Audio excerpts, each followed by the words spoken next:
Okay, welcome everyone to Word Up.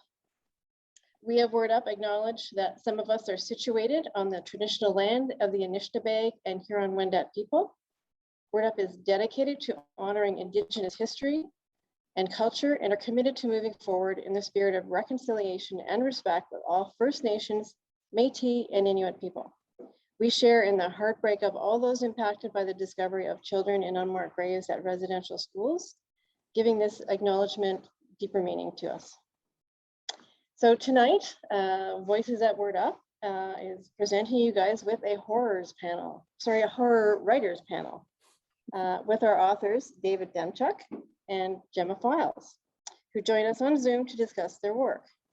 I'll start, then open the floor to your questions. We ask that the Zoom audience members click to raise a hand and unmute when asked. And our live audience can raise their actual hands and then come to the mic so everyone can see and hear them. So the open mic is going to be last, and we are looking forward to hearing your work. So stick around. As well, after the open mic, we have a draw ready for those of you who are attending in person to win 2 books from David, Red X. So thank you, David. So first, we're going to start off with our authors introducing themselves. So take it from here, David. Great, thank you very much. So I'm David Demchuk. I am originally from Winnipeg, but I've been living in Toronto for nearly 40 years. Obnoxiously, I started my professional writing career when I was 17. And I have done film and theater and print writing and digital media and a variety of other things. Oh, and radio. Radio was a big thing there for a while, but have weirdly now settled on fiction. I have 2 books. The first one is The Bone Mother, which was nominated for a Giller, inexplicably, and a variety of other awards as well. And it won the Sunburst Award for adult novel in 2018. And my new book is called Red X, and inevitably we will be talking about it during the question period. Hi. Yes. Hi, Gemma. I'm Gemma Files. I'm probably best known for the novel Experimental Film, which won the Sunburst, and adult novel, and also the Shirley Jackson Award for best novel the year before that. I'm the author of over 100 short stories and 5 novels and 5 collections of short fiction, 3 collections of speculative poetry. I began as a journalist, moved into being a teacher of screenwriting and Canadian film history, amongst other things, and was also a film critic for iWeekly for about 9 years. And that's me in a nutshell. My most recent collection out right now is In That Endlessness, Our End. That's me. Excellent. Excellent. So then we will start with our questions. First question that we have is, what inspires you to write horror stories? Do you write about your fears? So Gemma, why don't you start with that one? Okay. I write horror because that is what I am attracted to. As Yukio Mishima so well said, my heart's yearning has always been towards night and blood and death. He was a cheery guy. he was, yeah, he was a very cheery guy. For a while there, in the 90s, I was writing what you would call erotic horror because that was the backbone of the market then. Then for a while in the early 2000s, I drifted into writing, I guess, what some people call dark fantasy. A lot of people would a lot of people could argue that the Hex Slinger series, which I began with, A Book of Tongues, A Rope of Thorns, and A Tree of Bones, that falls under not just weird Western, but also dark fantasy rubrics. But I gotta say, really everything I've always been interested in is horror. And horror is a kind of comfort food for me. I am very interested in large emotions, a kind of opera, a kind of blood opera, I suppose. And also, I think to some degree, horror has always seemed to be a more honest genre to me than a lot of other genres, which I guess I could trace towards the fact that for a lot of my life, I was genuinely and very much unhappy with the way that I was and the way that I saw the world. And I kind of felt like I was living in a horror universe. Something that very much helped with that was when my son was diagnosed with autism spectrum disorder, and part of that journey for me lay in realizing very retroactively that now that I had a certain amount of context, that a lot of the stuff that I'd gone through in my life might be the result of being Aspergian and never getting a diagnosis myself, because people just weren't looking for stuff like that. When I was born in 1968, and people just weren't looking for Asperger's in girls, or indeed at all, because Asperger's only existed aside from the autism spectrum for like a very brief period, less than 10 years actually, before it was folded back into the spectrum at large. I learned how to mask my symptomology, and I learned how to pretend to be normal. But I am not normal, and I have never been normal. So yeah, yeah. So strangely enough, a lot of the stuff that I like involves being aware of, and to some degree proud of, your own quote, quote, monstrosity.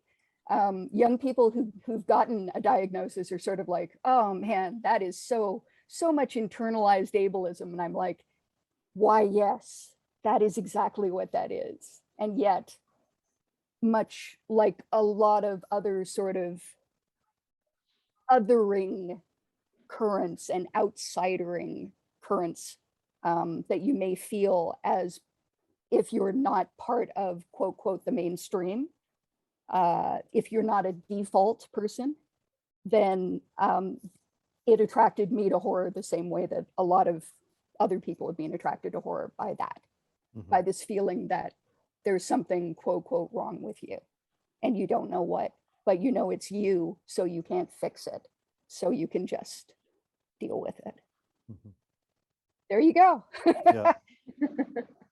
So yeah, that is, those do have to do with my fears, I guess. You know, it's like the reasons that I, and yet they're also my fantasies. I was saying the other day that one of the reasons that vampire narratives don't ring as horror anymore to a lot of people is because they kind of ring more on the superhero spectrum. It's because there's a power fantasy involved in being a vampire that there isn't involved in, say, being, I don't know, a walking corpse, which you still are, but you're a sexy walking corpse, which is very, very different.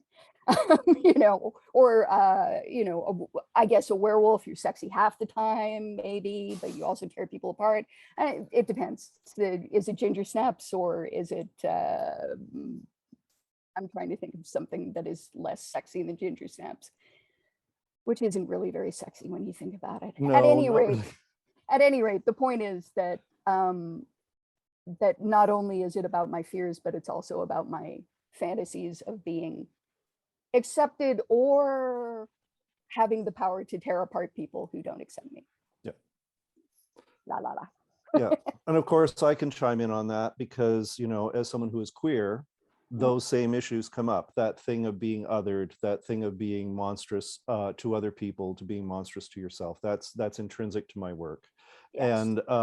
And is definitely a way of my working through my place in the world, or my absence of a place in the world, or the way that I felt that absence when I was younger, things like that, or how you have to create your own place in the world. For me, I've always been drawn to horror from when I was a small child. My strongest impressions of film and of television, of fairy tales from when I was a child, are all things that terrified me.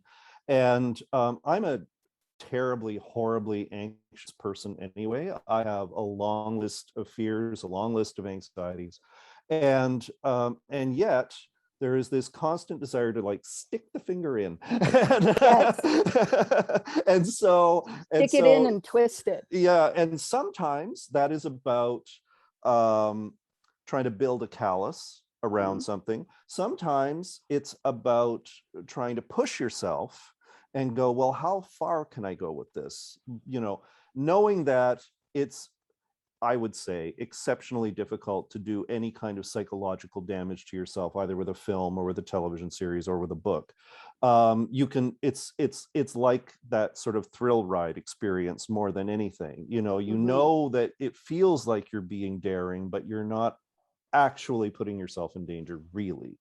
And then at the end of it, you can be exhilarated and you can giggle and it can be over with, you know, but also some of it is obviously exploring stuff within myself. I think when it comes to writing about, I mean, I think there's a whole thing going on right now where people talk about horror as the sort of exploration or expiation of trauma, which is not incorrect. I think there's a lot to that. But for me, I'm not trying to achieve a particular kind of catharsis through writing as much as I am trying to sort of process stuff.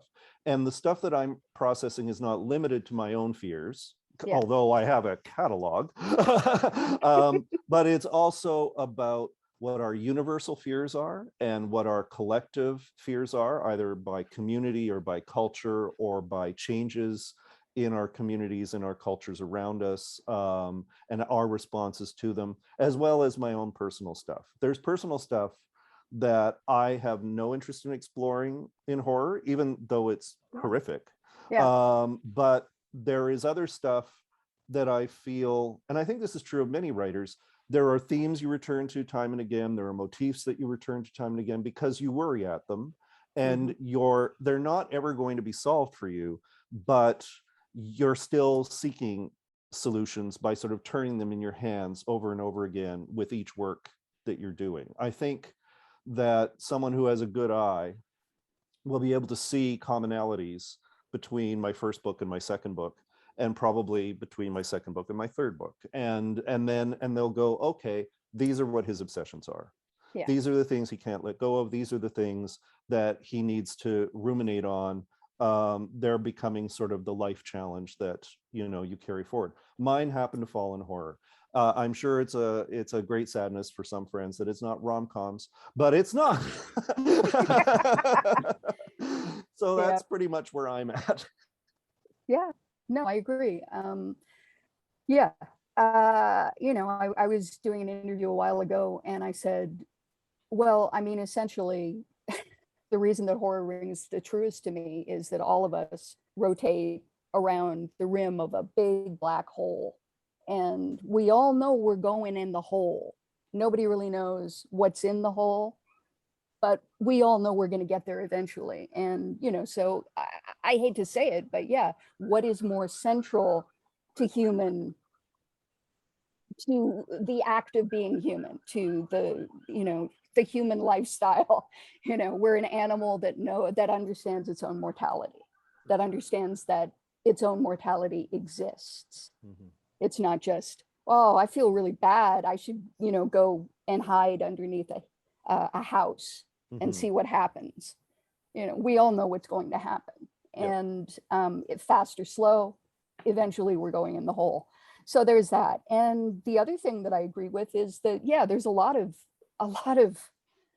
horror inherent in life that I am not interested in exploring at all. It's a certain type of stupid human cruelty that, you know, the awful things we do to each other. I made a I made a decision a long time ago, for example, that I wasn't going to write any rape scenes. And I think I've pretty much kept to that, because, you know, it's entirely possible to write about sexual violence without getting in there. And, you know, but there's a lot of other things that I'm not interested in writing about. And a lot of things I am. Oh, that's great. Yeah, I think there's a lot of us who can look at the world and see a lot of horror stories right now anyway. Yes. So Yeah. Exactly. yeah. So I think we can all relate to a lot of this stuff. So the second question brings us to, what's the most influential work of horror you've read in the last 5 years? And what do you or why do you consider it as such? And do you have a favorite classic horror tale? Okay. You want to start, David? Sure. I'm going to cheat this question horribly, so please forgive me. I think it's hard to sort of look back over the past 5 years and see an influential work, but I can point to a few things. First, I'm going to point to 2 writers. One is Stephen Graham Jones, who is an American Indigenous writer who has had a really good run and well beyond the past 5 years. But in the most recently, he's had a succession of novellas and novels that have been really striking. There's one called Mapping the Interior. There's one called Mongrels. There's one called Night of the Mannequins. There's a fantastic novel that came out a few years, well, I think last year, called The Only Good Indians. And now he has a new book out called My Heart is a Chainsaw. And his work and his presence in American horror, I think, points in a very strong and positive direction towards work that is both reflective of diversity, but also is intrinsic to the horrors of American history, the American horror story, in the fullest sense, not in the is it Brian Fuller? No, it's Ryan Murphy, in the Ryan Murphy sense, but the true American horror story, and so his work is exceptionally impressive. And I think the other writer who's going to cast a long shadow and who has had some very strong works over the last couple of years is Carmen Maria Machado. And she has a collection of stories called My Body and Other Parties, and a memoir, but an experimentally written memoir that is almost like reading a novel called In the Dream House. And both of those writers, I think, are really, pardon the pun, carving a path for horror in the coming decades. But I would be remiss if I was to say something that's influential. I would be remiss if I didn't mention Ellen Datlow, who is an editor of horror anthologies. She does a best of horror every year. She also does themed anthologies. She just recently did an anthology that Gemma's in on work that is inspired by Shirley Jackson. And her work, she's a very fine curator of talent.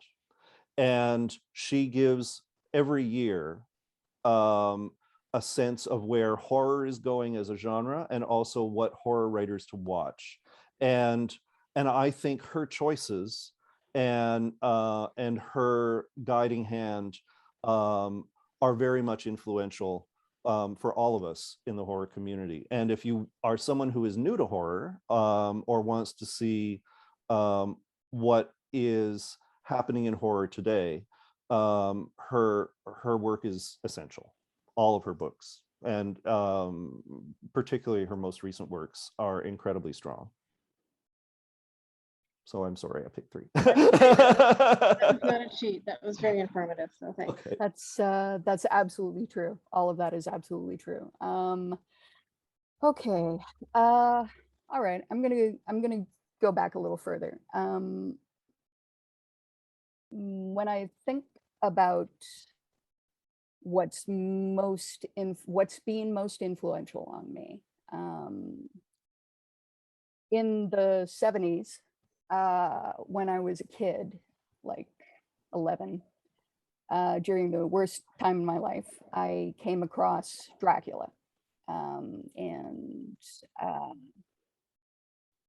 so much of what I do comes out of Dracula for a bunch of different reasons. And, you know, entirely setting aside the whole vampire thing.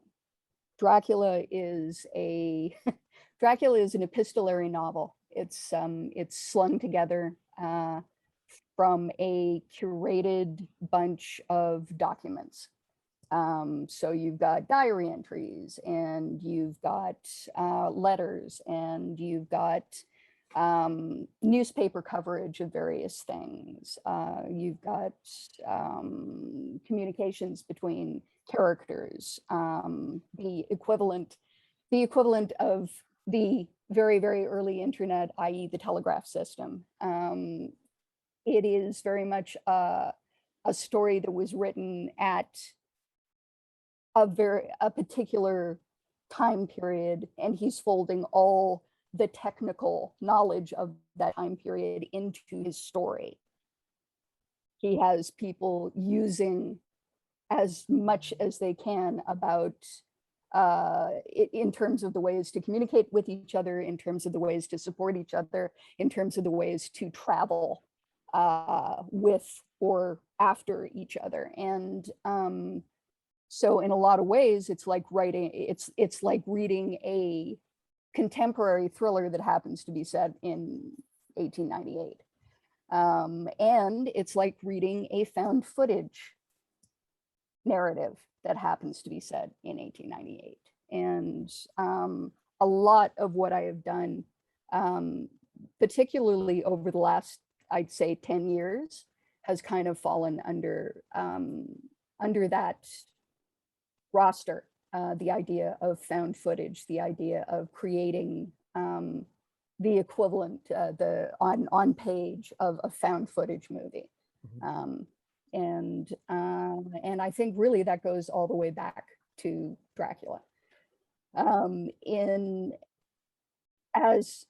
As a consumer of horror, I kind of came of age in the 1980s when there was a massive boom of a massive rush of horror novels that got released into the world. And a lot of them were released essentially because somebody at some publishing house was going, okay, where's the next Stephen King? You know, it's like, we got to find another Stephen King. And so bang, bang, bang, bang, they just released all this stuff. And, you know, a lot of it's kind of terrible. If you ever want to, you know, Books from Hell, I think, is Grady Paperbacks from Hell. Yeah, Paperbacks from Hell. Grady Hendrix's Survey. It's pretty, you know, at the top. It's and there's a lot of stuff in there that is genuinely awful and very, very easy to take pot shots at, but at the same time it gives you a fairly clear idea of what was going on. In between, there were some extraordinary voices that were released at the same time, and the person that I'd like to talk about in particular is Michael McDowell, who is probably best known these days for being the screenwriter of Beetlejuice. But during the 1980s, he released, I'd say, about 7 or 8 Southern Gothic horror novels, which are incredible. They are just amazing. And I particularly cite The Elementals, which is just remains one of the best books I've ever read. But also Blackwater, which is this insane family chronicle, cursed family chronicle that he released in, I think, 10 or 11 parts. Yeah. And then recently was folded back together into one large novel. Yeah. And anything by Michael McDowell is worth your time. But and then as a writer, I came of age during the 1990s, and the 3 people that I was most influenced by back then Melanie Tem had some influence on me, mainly because of her book Wilding, which is a matriarchal werewolf novel, which should be re-released. Indeed, a lot of her stuff should be re-released. You can find most of her stuff on ebook right now, but kind of badly, really badly packaged. But the three people were Billy Martin, who back then was known as Poppy Z. Bright, Kathy Koja, and Caitlin R. Kernan. And Caitlin is still writing, and Kathy is still writing. Billy writes, but not the same kind of stuff that he used to write. And the things that I learned from them were that the world was weirder and queerer and more, it's like I was attracted to them originally because they all identified as women. And, obviously with Billy, that's not true anymore. And I did not at the time know that Caitlin was trans, but I think identifies as non-binary now. So in fact, I should refer to them as they. Yep. But the point is that I looked at these three writers and I thought anything is possible. Even more so than with Clive Barker, Oh, for sure. And Clive Barker is such a huge influence on me as well, but they were the people that made me go, anything that comes into my mind, somebody doesn't like it, screw them, I'm going to write it down anyways. And either people will buy it or they won't. And it doesn't matter. It doesn't matter at all. There is no point in censoring yourself. There is no point in telling yourself, oh no, that's too terrible, I couldn't possibly put my name on that. Who else's name would I put on it? And very, very quickly, I remember that under their influence, I had a moment not too far into the writing of my own stuff where I literally woke up at one point and went, oh, that's horrible, I got to write that down. Yep. Yeah. I want to share the shout out for Dracula and for Frankenstein, both as remarkably postmodern novels before their time, and that the collage like quality of them it's influential on me as well. And for people who only know the movies or some other sort of form of media and haven't really immersed themselves in the books are extraordinary experiences even now. And I would like to, on the subject of recent people who influenced me, I would say that I would call classic. I would say Thomas Tryon with The Other, which was a book that I read in the adult section of the library when I was 12 years old. It had come out, I think, two years before, and was probably the first book I brought home from the library that was from the adult section. And I didn't get all of it, but I got enough of it. And it was terrifying. It was a very effective, very frightening book. It remains very powerful to this day. Thomas Tryon himself is a queer writer. This was not widely talked about at the time, but his queerness does suffuse his work, particularly his horror, and is definitely worth seeking out as well. Yep. So is Michael McDowell, I later find out. Yes, absolutely. So. I'm really glad that we're recording this Zoom because I'm not going to remember any of this that I had, so that we can go online and look at it later. Absolutely. So question 3, is there a good recipe for a satisfying horror novel? You kind of touched on that already. Gemma, what do you think? Okay, I'll tell you what my recipe is. I teach a course at Lit Reactor almost every year, and I'm indeed teaching it this year, beginning on November the 9th, and it's called Write What You Fear.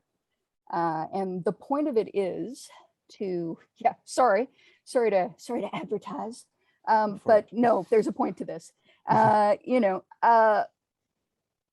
The point is that when you enter into the contract with your audience, that you're going to tell them a scary story. You are already at a disadvantage because it's like, okay, so I'm going to tell you a scary story, and this is something you know is not true, but I have to convince you somehow that either it is true or it could be true. And because otherwise you're going to bounce right off of it. It's not just that you're not going to be interested in the plot, or you're not going to be interested in the character, or that you will have no investment in it, but it'll be like an uncanny valley kind of experience where you're like, oh, that's not a human face. Oh no, what? Excuse me. So for years, my mother would say, why don't you write what you know? That's what people say. And I'd be like, hell with you, Mom. And which tells you a lot. But no, I was never interested in writing what I called an Oprah book about my life, which would just be my life, as though that would be fascinating to somebody else. Maybe it wouldn't be fascinating to me. But what I found is that if you take something from your life, you take a part of your life, you take a little bit of grit from your life, and that's what you build the story around. And when you do that, that grit will irritate your creative membranes until it produces a pearl. And the story will be the pearl, and it's because it's based around something that you know intimately. People will be able to identify with it, and people will be able to enter into it. And sometimes those things have been, okay, for example, I wrote a story called The Puppet Motel, which was received fairly well, and is It's a brilliant story. Yeah, thank you. It is brilliant. Yeah, and and people are always like, well, where did you get the idea for that? And I'm like, well, I was managing 2 Airbnbs, and one of them was really creepy. And I called that place the Puppet Motel because it was creepy like a Laurie Anderson song. That's where I started. That's where I started with that. And, at that point, I have to ask myself, okay, so, who is the person who's managing the 2 Airbnbs? What is the worst thing that I could do to this person? Oh, I could have her get thrown out by her boyfriend that she's living with, and she has to go live in one of the Airbnbs, and it has to be the Puppet Motel. Yeah. And then what? And then what? And then what?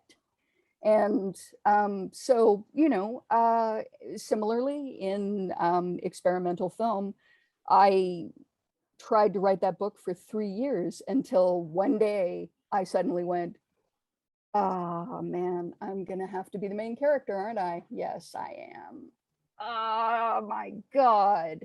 And so, when people go like, how did you get the idea for the main character to be a former teacher of screenwriting and Canadian film history who has a son who gets an autism diagnosis, and that happens around the time that she loses her job and she's not writing film reviews anymore, and and I'm like, well, half of it I knew very well, and that informs the other half enough for me to convince you of other things, enough for me to convince you that somebody tried to stick a dead goddess inside of an experimental film made at the turn of the century in North Ontario.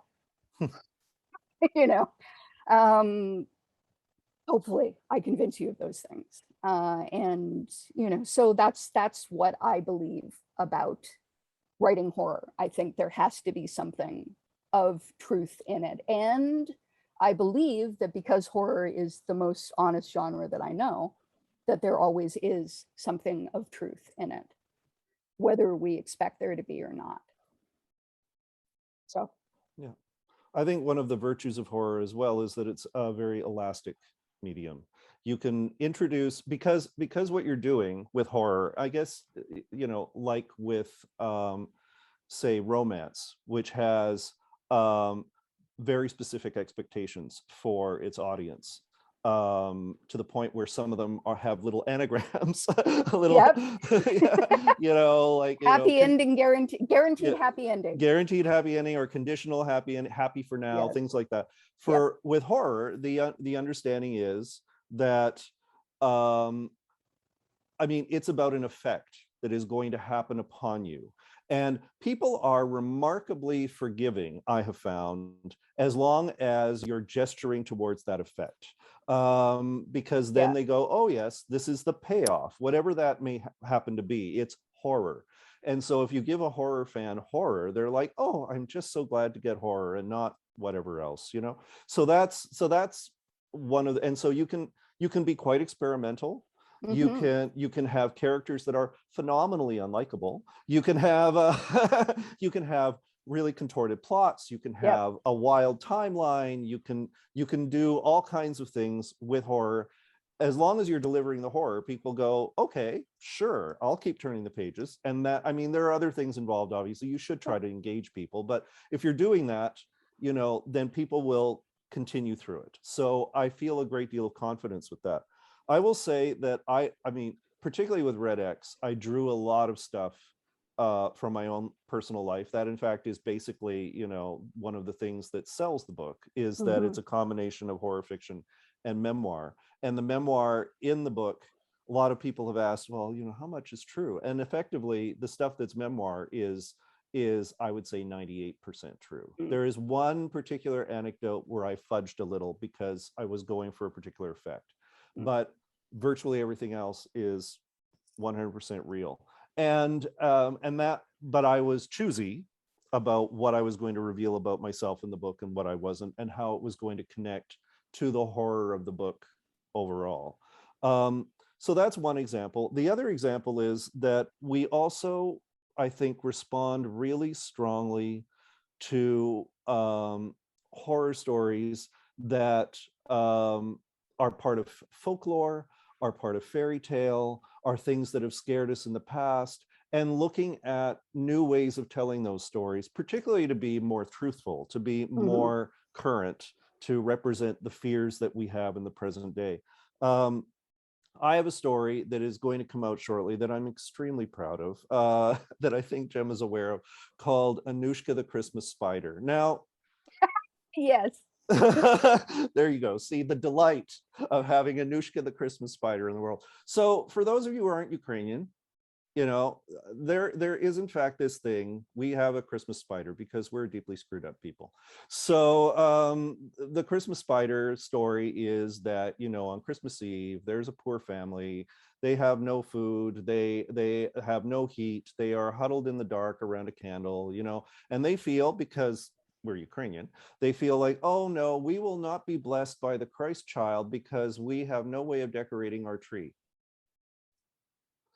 And they go to bed sad. Well, the Christmas spider is in the tree outside the house, overhears their sorrow, thinks, oh no, and so covers the tree in a beautiful web that, you know, freezes over and becomes this sparkling thing. They wake up, they find the tree is beautifully decorated by the spider, and they go, oh, it's so wonderful. We are going to be blessed by the Christ child after all. Happily ever after, the end. Like, what? So I thought to myself, not least because I have a horror of spiders, what a surprise. I thought there's a way to make this into a horror story. I know there is. I will find Yeah. it. And so I, you know, so I invested it with my own personal anxieties around spiders, like to the nth degree, and turned it into a kind of a revenge story where there was in fact a mayor in the town who was trying to rid the town of all the spiders. And this particular spider, in blessing this family, also manages to take revenge against the mayor. And it's a lot of fun. It's body horror at around like an 8 or a 9, but apart Yeah. from that, it's a lot of fun. And it was really cool to experiment with something that meant a great deal to me personally, but also had a universal sort of ick component to it that I knew other people would be able to sort of find their way in with. And that also had a sense of humor about itself, which I think is something that is often a very healthy thing to have in horror. There is lots of great straight up horror that is absolutely poker faced, very serious, but a certain amount, not like archly so, but a certain amount of self-awareness, you know, of the fact that people read a lot of stuff, people see a lot of stuff, people, you know, have a lot of particular expectations of a horror story, and you can just slightly tweak them, you know. That I think is actually a lot of fun to do. So Yeah. those are the things that I certainly look for stuff that frightens me. I look for stuff from my family past. I look for stuff that has happened to me personally, or that it's happened to friends of mine, and I think, oh well, what if we did it this way, or what if it happened like that? But I do think that there's a lot of inspiration for a great scary story to be found in historical elements or folklore elements as well, and combining the two can be a lot of fun as well. Oh yes. Yep. You know, the two things that I would elaborate on are that yes, horror is exquisitely referential, and it's referential from everything that can be folded into horror. And the fact is, we begin with horror because horror is inherent in almost every fairy tale that I can think of. There are very few fairy tales where it's like, and then it was great. Go to sleep now. You know, it's like, yeah, absolutely. There's what's that thing they say at the end of a lot of Russian fairy tales, and then they lived a long and happy life until they died.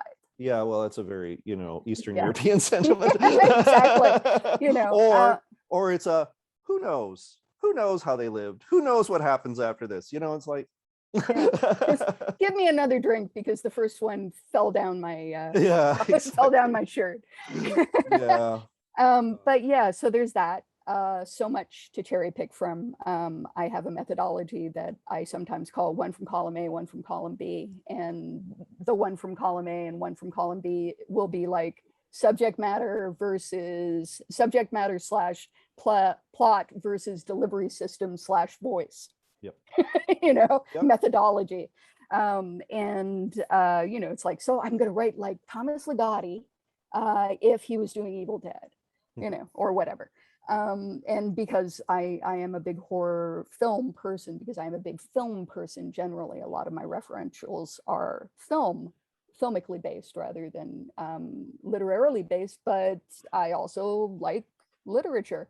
So I can pick and choose from everything. The other thing that I want to make very, very clear, and I know that you know that as well, is that horror is a spectrum of effect.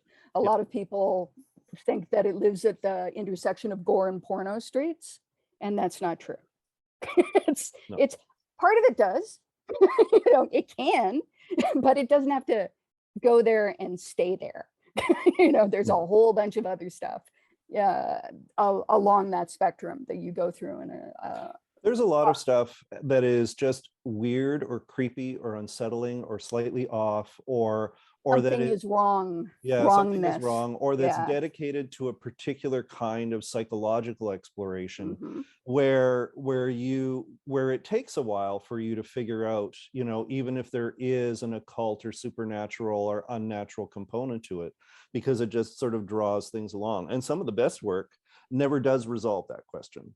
And so for people who are worried that, you know, horror requires a certain kind of hardcore, steely sort of, you know, reader, that's not necessarily the case. There's a horror for everybody. There's a horror for everybody. There is a type of horror for everybody.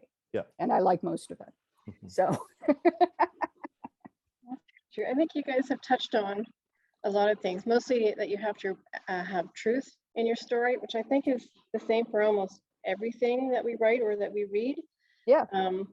Otherwise, we wouldn't have these great space operas, because I'm 100% sure that all these authors who have written Star Wars and all these, you know, space books, they haven't even been out there. But the truth comes from their story, you know, as yours do. Your best works probably do. Yes.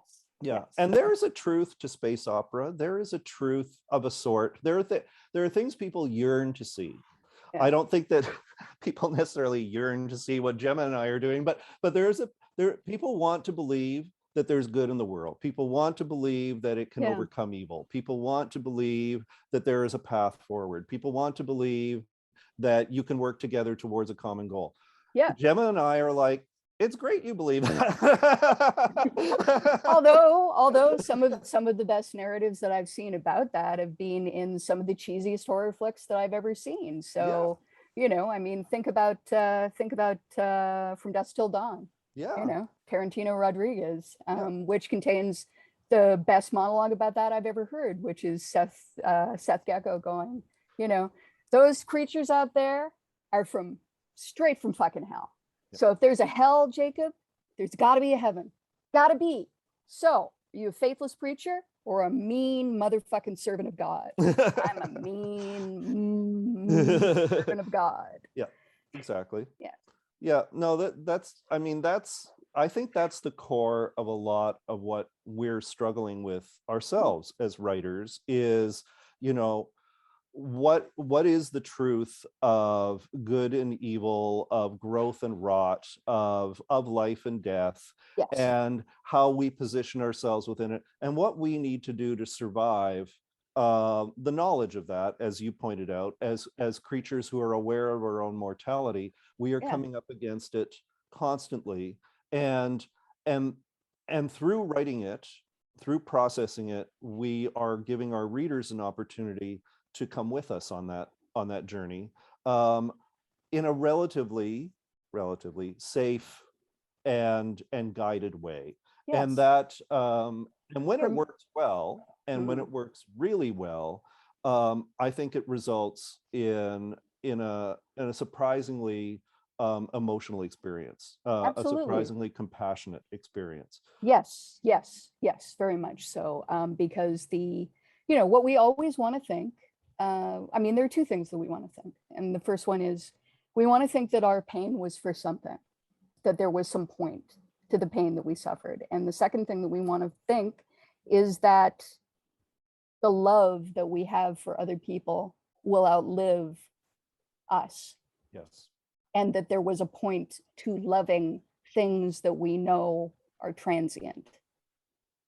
And why not? You know, it's like, it is the way it is.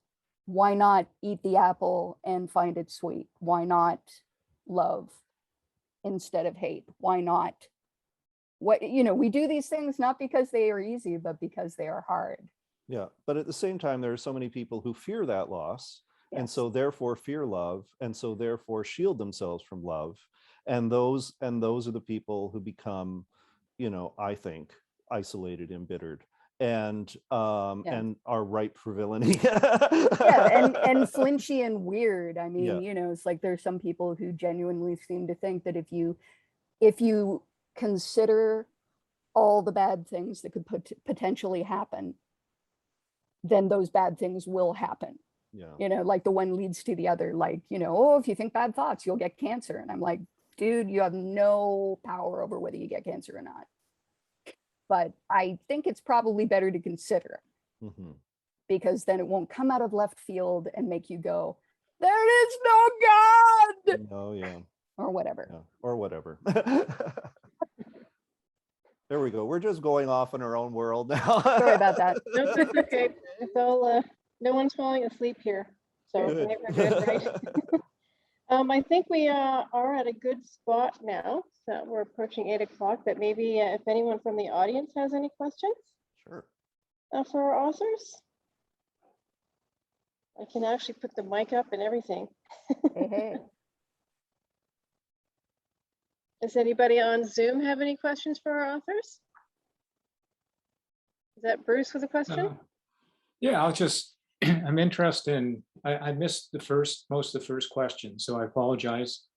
Excuse me. I had something unexpected come up and consume about 2 to 3 hours of my day. So I don't know if you've touched on this or not, but in the latter parts, you talked about a little bit where some of your ideas came from, and be a piece of grit inside yourself or an experience. When you sit down, do you find that you are more of a Panzer or a plodder as you get into the horror?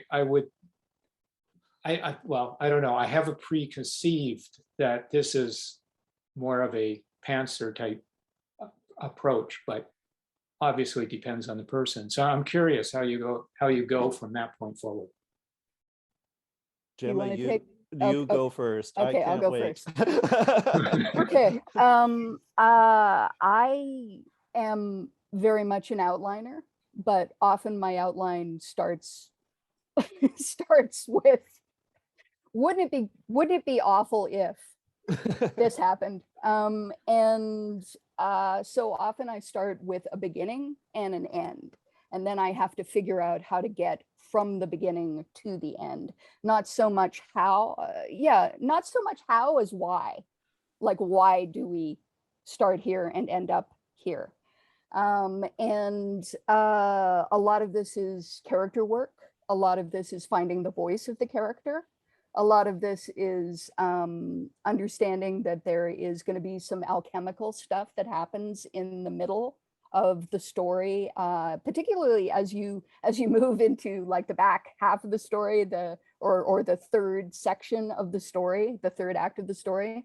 And some of it comes out of me just being like, let's get there, let's get there, let's get there. But also some of it comes out of my weird propensity to, strangely enough, slow down and put someone right in the middle of whatever is happening, and to want to live in that socket. And it's like the difference between in Red Dragon and Silence of the Lambs, particularly, Thomas Harris has this thing where he's often very dialogue driven, and it'll be little snippets of things, with lots of paragraph breaks. It's like this, that, this, that, this, that. And then he'll move into a section of action and he won't stop, he won't break for like a page and a half. So like when Dr. Lecter is escaping, I'm sorry, this is a spoiler, but the book's been out for like 30 years. So when Dr. Lecter is escaping, that's like a page and a half of unbroken action, containing such wonderful moments as, he bit into the man's face and shook him like a rat-killing dog. I don't know whether that's Thomas Harris working on me, but at some point I tend to get into this place where everything slows down and I have to live in that moment of not even climax, but like this moment of action, this moment of stuff happening in every little degree. But yeah, there's always something alchemical that happens in the back half of the story, and you realize why it is that you end up where you knew where you were going to end up, or at least where I knew that I was going to end up. And with a book, it's a longer haul, which is why, to some degree, it's a lot harder. What I would say is that the chapters of a book tend to organize themselves into 5,000 word spurts, and you have to go till you find a place to break. And often for me, the worst chapter is pretty much chapter 8, because that's like the middle of the book. Chapter 8 sometimes becomes 3 chapters. Which can really suck. But yeah, I got into the habit of outlining when I was writing screenplays, and I've never really gotten out of it. Everything I do tends to arrange itself eventually into scenes, sequences, 3 acts, 3 rough acts, with like a pinch at the end of the first 2. Very classic Sid Field. And I don't do any of that. Are you a pantser or an outliner? I don't do any of that. I don't outline, but as anyone who's read my work can probably tell, I am a ferocious structuralist. Which is odd, and a lot of the structures that I choose are fairly arbitrary, and then I make the story sort of fit into them. I mean, I start with a question usually. I mean, there were a number of questions I started with Red X. One of them was, what if instead of there was a real serial killer in Toronto's gay community, there was a monster, and what if that sort of extended backward 200 years, you know, as well as potentially forward, and what has happened to all of the many people that he has taken. But also the question was, what is my relationship with this, with horror, with this subject matter, with this story, particularly since I, as a writer, have lost somebody to this very serial killer. What am I doing? What, you know, if ever there was a book that was designed to answer the question, you know, why do you write what you write? This is the book. I try to confront that question head on. But when it came to actually working with the material, I knew early on that I wanted to cover a particular period of time in Toronto. And I was going to start with the year that I arrived in Toronto because I had very vivid memories. This speaks again to the desire that a lot of horror writers have towards verisimilitude. You want to have a really concrete grounding for whatever it is you're creating, because people have to believe something that's fundamentally absurd or ridiculous at some level. And so, you know, you can say to yourself, oh, sure, what you're asking them to believe is a metaphor. But when they're reading the book, you're not going to be scared by a metaphor. It has to be a thing. And whatever it is that is the thing, you have to be invested in it.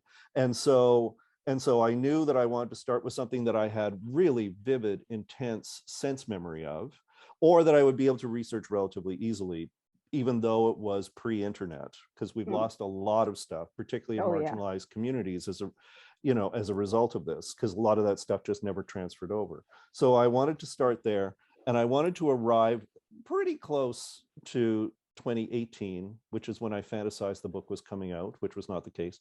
So it turned out to be 2016. And so I went, okay, well, it's going to be every 8 years, and it's going to be 5 sections.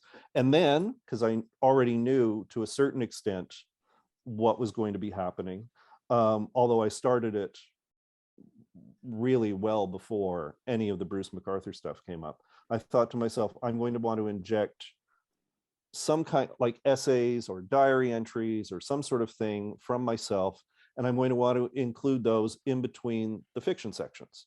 So already, even though I don't have an outline, I have an outline. I have a constraint that I've placed upon myself that I'm going to have to work within. It was always obvious to me, oh, the essay sections are going to be much shorter. Therefore, you know, unlike the desirable 5,000 words, the chapter sections are going to be longer. They're going to be 8,000 to 10,000 words. So it was like, oh God, what an awful amount to work with. But it was like, okay, try to figure that out. And then of course, it was the question of who are the characters who are going to carry the readers forward. And this was a huge challenge with Red X because I consciously structured it. It's going to sound really repellent for me to say this, but it is the paradigm I was working with. I wanted to structure it like a slasher movie. And in particular, the slasher movie that I wanted to structure it with as was a Friday the 13th. Mm-hmm. Friday the 13th has no actual protagonist. It is an ensemble piece. The characters are really barely characterized until quite close to the end. The person who we learn the most about is Jason's mother, and that's because she's the antagonist. Again, sorry, spoiler alert. And but it's been out for a long time too. So I wanted an ensemble cast, and I wanted an ensemble cast because I wanted it from decade to decade, from 8-year to 8-year period, to be unclear who was going to stay and who was going to go. Yes. And it was only around halfway, and I didn't know myself at times. At times, I confronted myself with the notion of taking away people who I personally cared about, because that was what I had experienced. And I wanted people who were reading the book to experience this too. Yeah. And it was only about halfway through the book that I identified for myself, okay, here is who's going to take us to the end of the book. I recognized that, and still recognize, that was a really hard thing to ask of readers, but I couldn't say that it was unprecedented.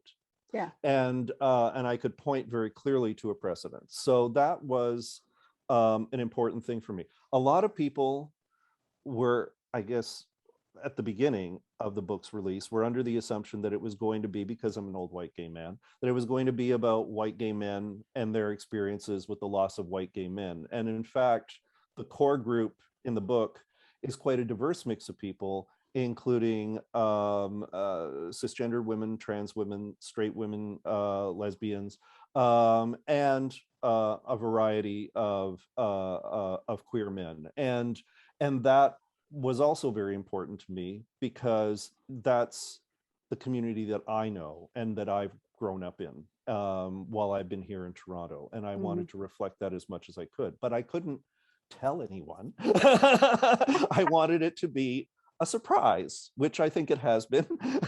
So then once I had the characters in my mind, then it was a matter of, okay, how are we going to, and knowing that we were going to lose at least one person in each 8-year period, whose loss was then, and the aftermath of that loss was then going to have to be explored.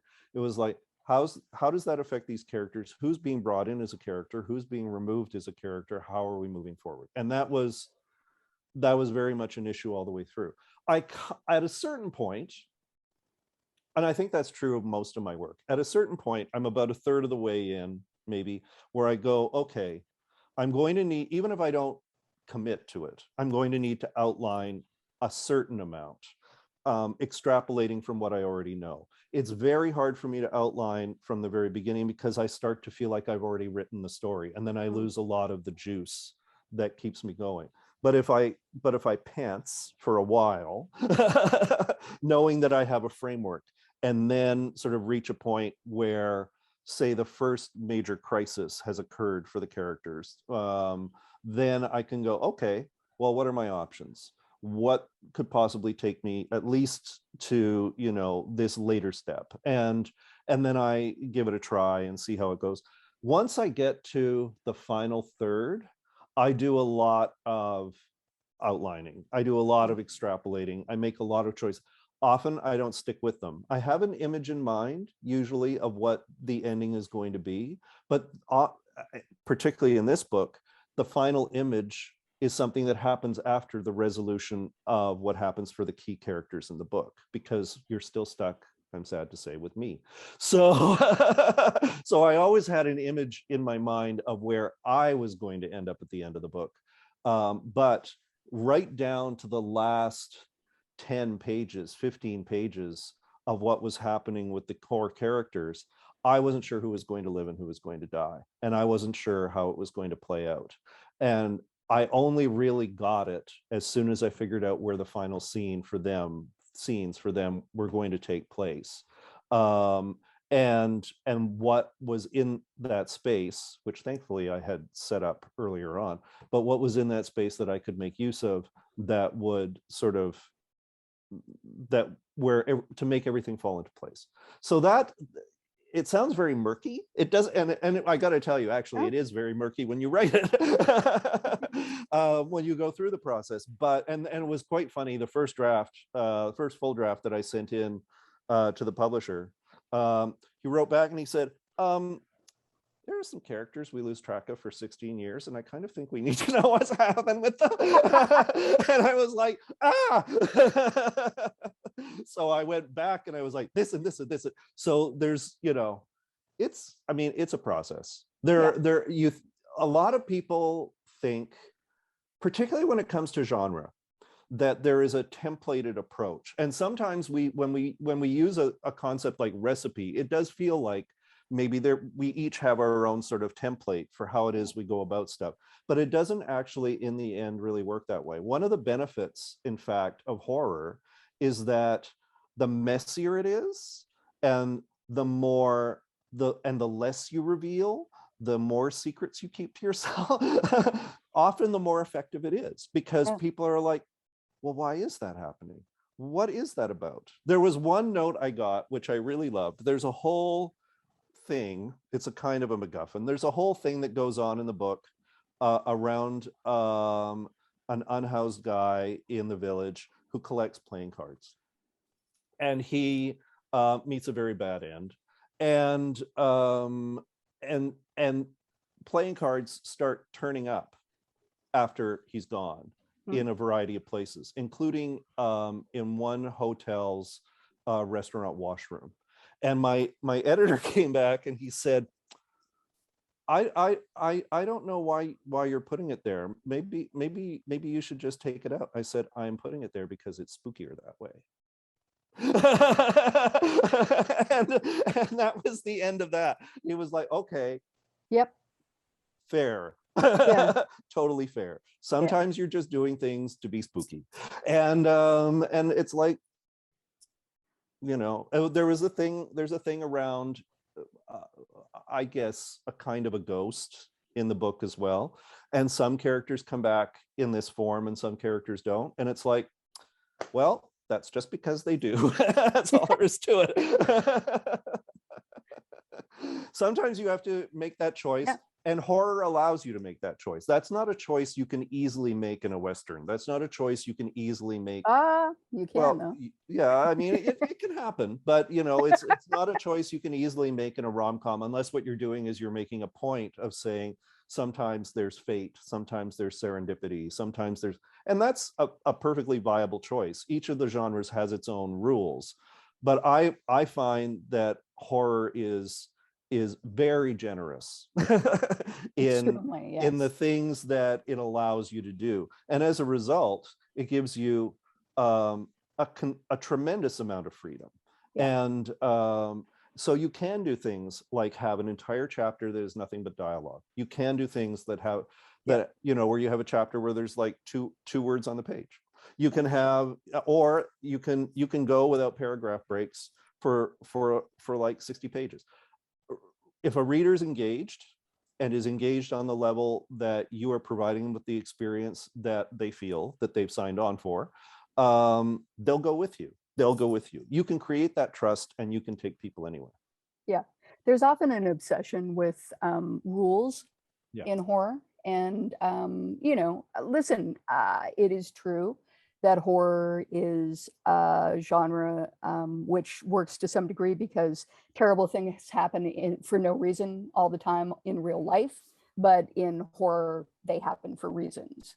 But reason and pattern and resonance is not rule necessarily. Mm-hmm. And sometimes you have to let go of that for like a technical effect. Yeah. That speaks to why people mix genres, I think. Oh yeah, absolutely. Because it gives you even more freedom. In there, you can do whatever you want, apparently. Yeah, it gives you even more freedom. I mean, one thing I do love to do, which I know is my own personal stylistic thing, and I'm sure drives some people up the wall, is I like to tell people what I'm doing. I just like to flat out tell people what I'm doing. At the beginning of a chapter, I tell you who's going to die. And then we find out what that's about. We find out how that works. One of the things that is a stylistic thing in Red X is I start a number of chapters by saying, this is the year. These are the movies that are out. This is the music that is being heard in the clubs. This is what's happening historically. This is what's going on in pop culture. First of all, because I need to remind myself, because I am old and my brain is made of cheese, but also because I think people, again, it's part of that immersion into that. And then between that and telling people who's going to die, I start to screw with them because it's horror. Of course you're going to screw with your reader. Yeah. So I'll change where in the chapter or where in the opening I'm going to deliver that information. Or I'm going to deliver that information, but I'm not going to tell you who is responsible for somebody's death because, oh, guess what? It's not always the monster. Or, you know, at one point in one chapter, I say, oh, a character who's dead is going to come back. And it's like, that has not really happened before that moment. And it's like, well, how is he going to do that? So this kind of stuff. Just wait. Yeah, it keeps you on your toes. It keeps me on my toes, or else it's a boring book for me. But also it keeps the reader on their toes going, okay, what is he doing now? What is he doing to me now? and there's, for horror readers, I think there's, if you're doing it right, I think there's a lot of fun in that. Even if it's a dark fun, even if there are disturbing aspects to it, there's still that, you know, how is this going to keep going? How is this going to play out? How is this connecting to me? How is this unsettling me? And a lot of the stuff you do is with tiny effects, tiny uses of words, tiny images, like just little grace moments that, although I'm not sure you could call them grace moments, but we'll call them grace moments. And and that to me is where the real effect happens. You know, I mean, I think I agree with you. I think the operatic aspect and, you know, blood everywhere can be a lot of fun and people chasing each other, you know, but it's not all that, or it would be exhausting. No, but that's how you create. I mean, what you're talking about are the mechanisms by which you create suspense. Oh, you yeah, know, totally. it's like literally like Hitchcock giving you a shot of the bomb underneath the table that nobody notices, and then you go up above the table and watch people have a very normal, boring dinner, and the whole time you're like, when's it going to go off? What's going to happen? Will when somebody find it? You know, when are you gonna? It's like, move your your feet around, man. Yeah, exactly. Yes. So Marilyn is our resident vampire writer. Oh. Do you have any questions, Marilyn?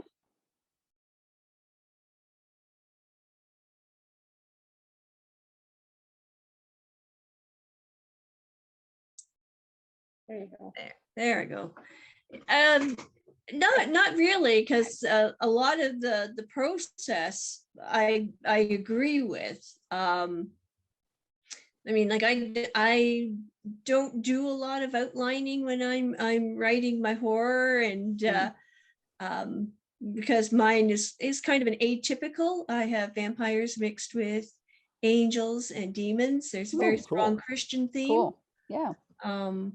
So it's sometimes, like right now when I'm doing revisions, I haven't had the angels in some of the drafts I've been working on. So now I'm trying to have to put that subplot in at the right place with the right reactions. And it's kind of hard for me to go back and say, well, you know, I should have plotted that out in the beginning. Well, I couldn't.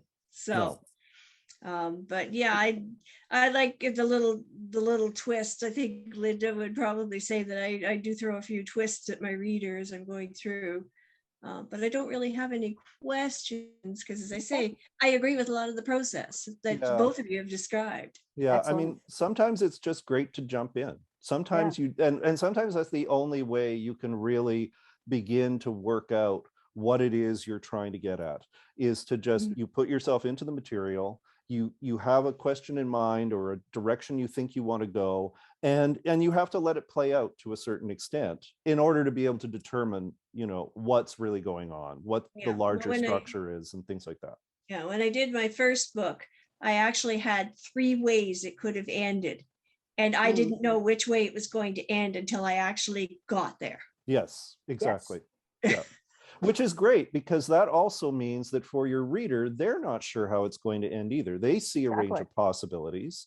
And if they knew, like 40 pages out, 50 pages out, oh, it's going to be this, well, then that would be disappointing. So it's great to keep a certain number of balls in the air, even for yourself, and to keep some options open so that you can make what you feel is the most satisfying choice at the end. And I mean, there can be times where you get to the end, you make a choice, you go, okay, I think I did it. I think I wrote it.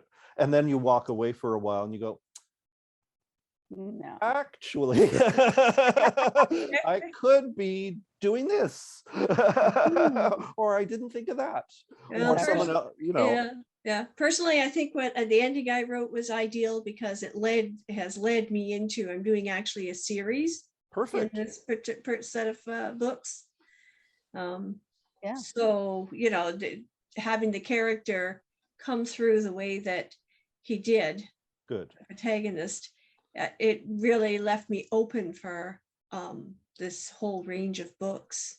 I will say that in horror, in general, there is a great benefit to choosing either not to kill off your monster or not to kill off your protagonist, particularly if you think you might be going in a series direction. Because, you know, if you can leave first of all, I think if you leave some aspect of the horror unresolved, I think it gives the reader something that they can take away from the book and continue to sort of unsettle them, and that they turn over and over in their minds for a while afterwards, which to me is, I mean, first of all, to me is the sign of a good book anyway, but is particularly the sign of a good horror novel.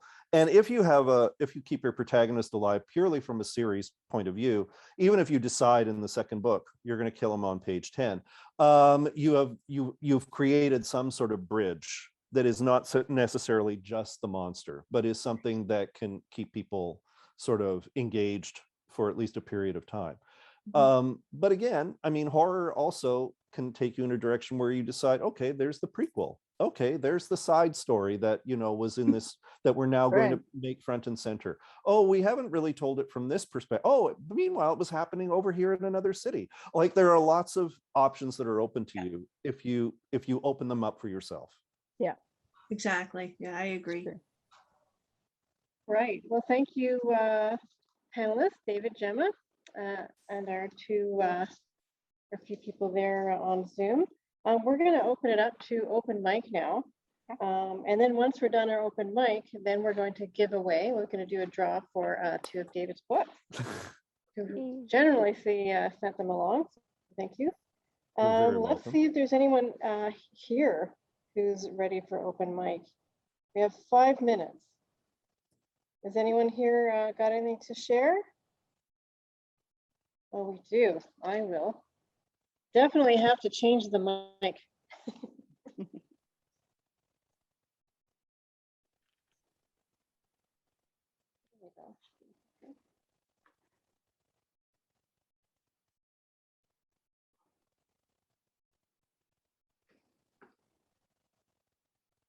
Welcome to the forest of the forgotten. Enter inside the shades that fog time, but watch your step.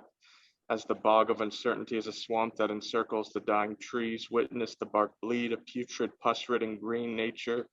On the outside looks serene, but come closer into the scene and see those that suffer in between. Earth is no longer green. Decay makes this forest lean. Have you seen the withering dendrite trees, thoughts cut down before they could mature outside of dream? Listen closely, and you can hear the screams. Follow the trails that lead to the crimson stream. The further you travel inwards, the harder it is to leave.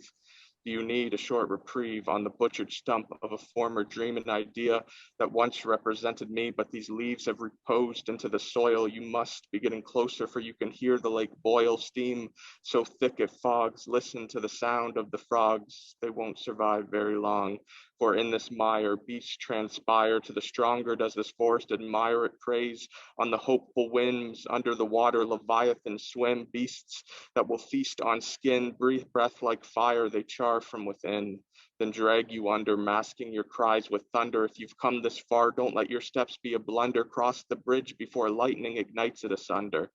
At the other end of this place is where you will find the realm's plunder, a cabin that holds a lost wanderer, a survivor living on the fringe, so close to the edge, overcome by sin. A man who has lost his innocence. As you see the door, look past the protection wards, keep moving forward, but be forewarned, what lies beyond is the source, a force that created this horror.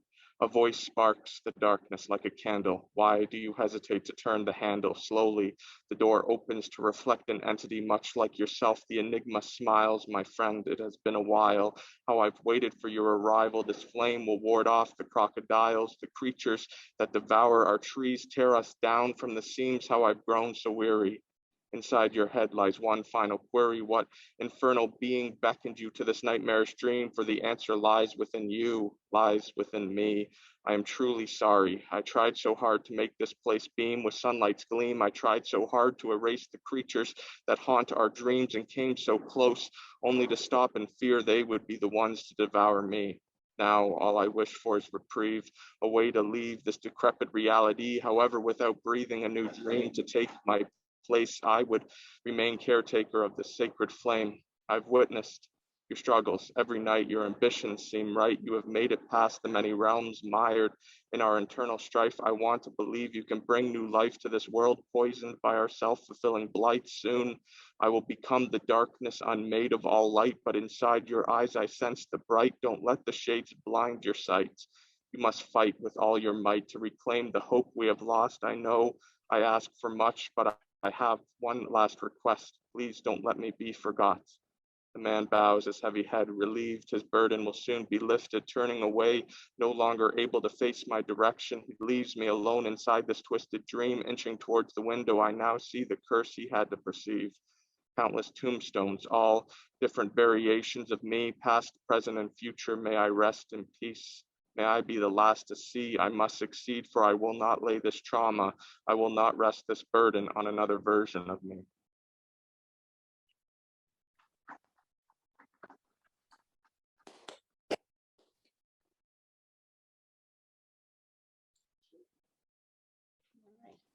Okay, so now Marilyn or Bruce, do you have anything to share with us? Sorry, no, I didn't have a chance to pull anything out of the vault or create anything new for tonight.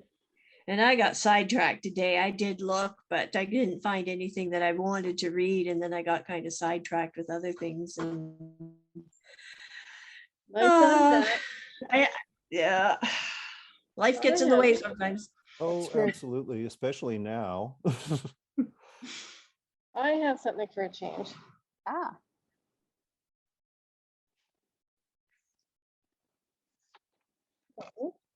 This is from a short story. It's 3,000 words, which I'm not going to share all of them. Because it's only, I'm going to try and fit it within the 5 minutes. But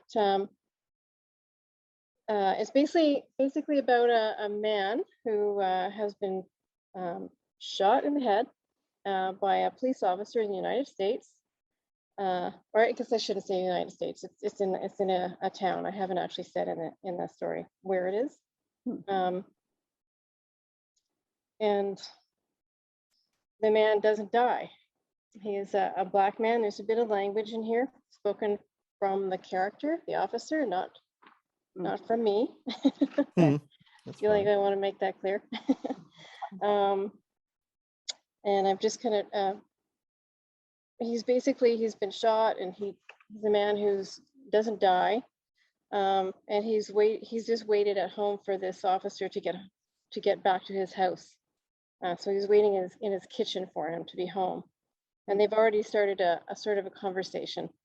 The officer came home drunk and passed out, so the guy had to wait for him to wake up, and so he's now awake, and it's called Empty Wells. I don't need the ghost of some fucking nigger telling me I'm a coward and that my life sucks. Wells grabbed a pack of smokes, fought the lock on his back door, and walked out to his yard. The grass was overgrown. Wilted or dead flowers lined the dilapidated fence, with the exception of one rich patch of golden lilies. I wish I were a ghost. That would mean I finally have met God. Adam followed Wells out, eyes squinting at the brightness of the sun. I could kill you again, make it stick this time. Wells raised a brow. If it were possible, I would welcome the gift. Wells snickered as he lit his cigarette. Maybe the COVID will get ya. I mean, where there's a will, there's a way. Adam waved the smoke out of his face. But which way? I've survived all the plagues. There's nothing that hasn't been tried. You must be the most annoying asshole on earth to be murdered that many times. Perhaps, or perhaps I have black skin. A shame. You're not such a bad guy. Wells said as he ambled to his old green hose and began detangling it off the ground. All humans had very black skin in the beginning, black like mine. Thought you said you couldn't remember shit that far back. Wells turned the hose on and watered the golden lilies. I cannot remember my mother's face or details, but we were all very black. The sun was not this hot, even in Africa. Science has it right. We come from one mother. My mother, skin changed due to sun exposure. When we migrated to places with less sun, our melanin changed as needed. It is remarkable. Why are you so black then? I am of the first tribe. He sat on a musty padded seat on his small deck. You are descended from those who traveled to the snow and mountains. I think I follow. Wells put his cigarette out in an empty beer bottle and watered the fried yellow grass. By that logic, we could be very distant relatives, he sneered. What of that Aryan race stuff my daddy taught me? A fable, Adam replied. Tell me about the lilies. Why do you take such care? Wells snickered. That's where Bruce is buried. I hated cats till this beat-up old furball begged his way into my life. His chin quivered. He was a big, round, orange guy, always happy to see me when I came home, even after we cut his balls off and gave him a flea bath. Loved this guy. What happened to him? Idiot got hit by a car. Tears welled up in his eyes. Bruce could jump 10 feet. You would never have thought it. He was so large. Cuddled up with me and the wife every night, purred louder than a Harley. So you buried him there and planted the golden flowers to honor him? Wells wiped his wet eyes and shrugged. Listen, Spook, I gotta get some shut-eye. Why don't you get in your fancy car and speed away? Or did you have something else in mind? Were you hoping to battle it out, Mr. Wells? Did you think I came here to put you out of your misery by shooting you as you did me? I am not a vengeful man, sorry to disappoint.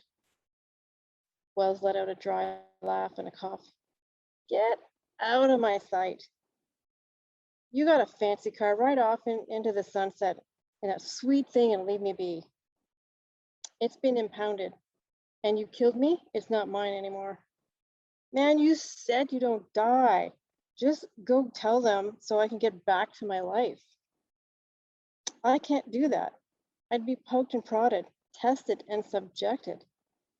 The life I shaped is gone for me now. Either you're insane or I am. Wells walked inside the house. Come back here and I'll kill you again. He slammed the door hard. You must grow, Mr. Wells, Adam yelled earnestly at the door. Promise you'll admit wrongdoing, that you will make an effort to change. Or what? So that when you meet the God who has abandoned me here in a world that hates me, you enter the heaven you think you are privileged to. Thought you'd save my hopeless soul? Did you do this shit to all your murderers? Adam stood in silence. Damn, Wells said. Adam pulled off a few slices of dry old paint from the door. Get off my property, ghost. If you're dead to the world, you're dead to me. I left my hat and jacket. Could you please hand them out? Wells slammed the kitchen window in anger several times before he was able to get it open, then threw out Adam's things in a wrinkled lump. Adam's new blue jacket was stained from the brown sink water and the blood from his shot to the head. Adam put his hat on, zipped up his jacket, and left the yard after nearly breaking the wire link gate. He wondered if he'd been left on Earth because he misunderstood his purpose. A scourge of hatred and greed had been ripping the world apart for centuries. He did want to end lives like Wells. They seemed like a waste of clean air, polluters of the truth, destroyers of empathy. Head down, he walked down Davis Street, past homes filled with people of all skin colors, sad to leave a thriving business he'd loved and a family he'd adored. He felt pleased at how well they would be provided for, at least. This was his lot. This time he would not remain to watch them wither and die. They always resist at first. Wells would be no different. Some of them do come around. Some of them are worth a try. The man did come to love something he hated once. If all the world were a fat cat named Bruce.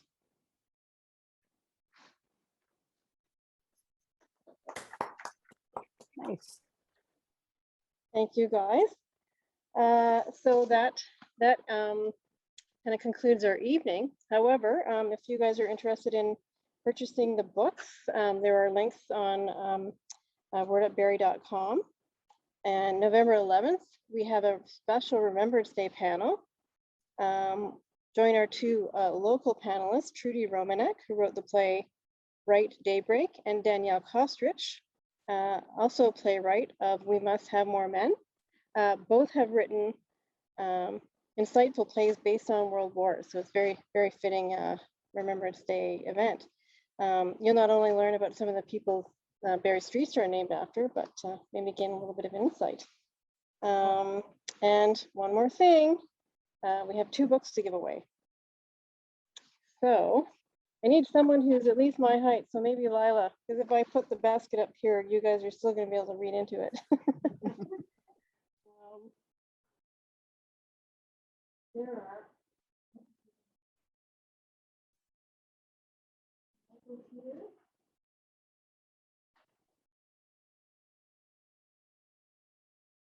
Some time. Here.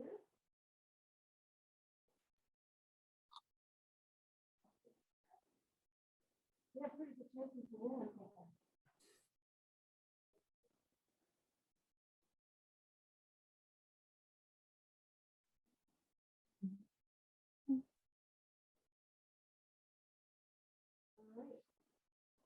All right.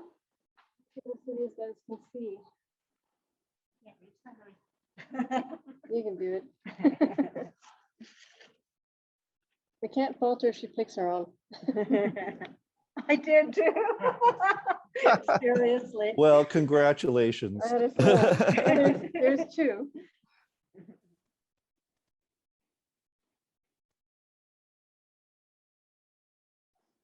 Krista. So Krista and Lila are the winners. Excellent. There we go. There is a signature card in the book. There you go. Yay. Yay. Thank you guys. See, it pays to come out, get some free books. We do have a newsletter at wordupbarrie.com, so sign up for it if you want to get the Zoom links in advance or the link to sign up to come here. We want to thank Rhubarb Media for hosting our website and Check Energy for hosting our Zoom. And of course, the Barrie Library for hosting us live and in person with all their cool equipment and stuff. Yay. So thanks, everybody. And hopefully we'll see you next month. All right, take care. Okay, Thanks bye-bye. very much. Good night. Everybody. Good night. Great to Thank see you. everybody. Absolutely. Okay. Bye for now. All right, bye-bye.